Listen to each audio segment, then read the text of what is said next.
I'm Andy Sharp, general contractor, youth leader, theater guy. Being creative is certainly my foundation. I've also kind of discovered that I'm a collaborator. I like working with people.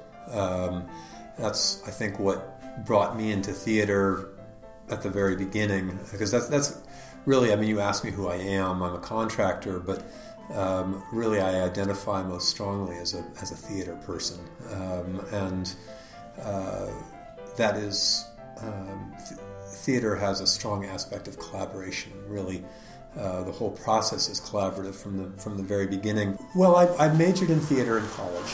Got a Bachelor of Fine Arts in Design and Technical Theater.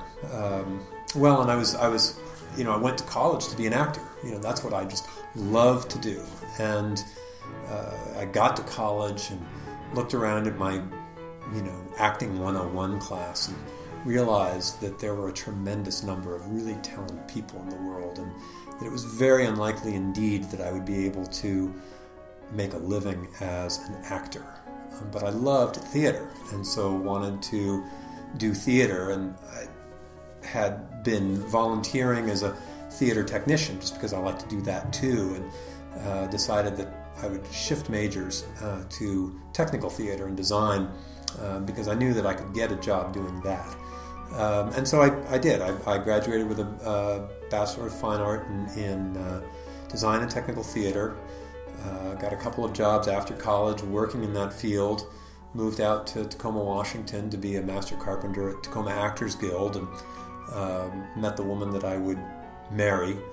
And in looking to make a life with her, discovered that, can't make a living doing technical theater.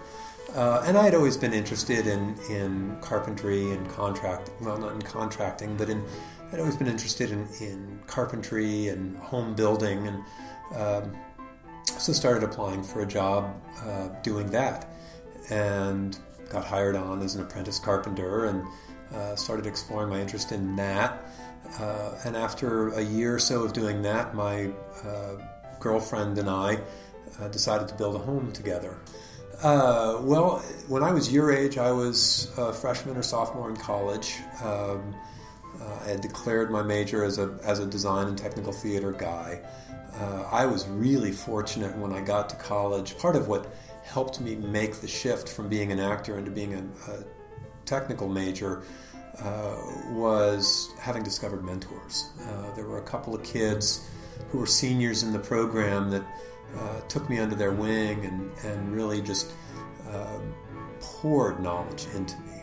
And I was a sponge. I mean, I just was so excited about being there.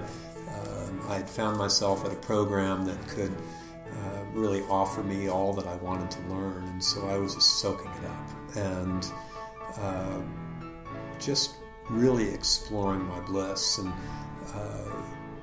not saying no to any opportunity. And so I was super busy. Opportunities to design small shows, to get involved with either a build or doing electrical work on, you know, any number of shows either on the main stage, or we had student organized productions that were done in the black box or in lab theater. So I was doing just a lot of theater, just throwing myself into it. Oh, sure. Yeah, there have been a lot of times where I kind of asked myself, what am I doing here? Recently, really, as I said, you know, contracting was for a great period of time the only creative outlet that I had, because I had so many responsibilities. I felt blessed that I could be doing something that was creative. Yes, I do. That was such an interesting question. I remember sitting in on a chapel service. I went to a school where we had a chapel service once a week that was led by a faculty member from the school.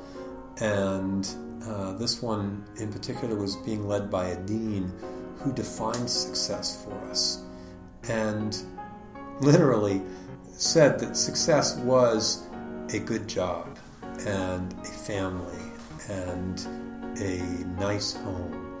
And I was sitting there looking at this guy thinking, what? That doesn't sound like a definition of success that makes sense to me. I mean, really? I have a nice place to live and I have a good job. But they came around by just by association of me doing what I was called to do.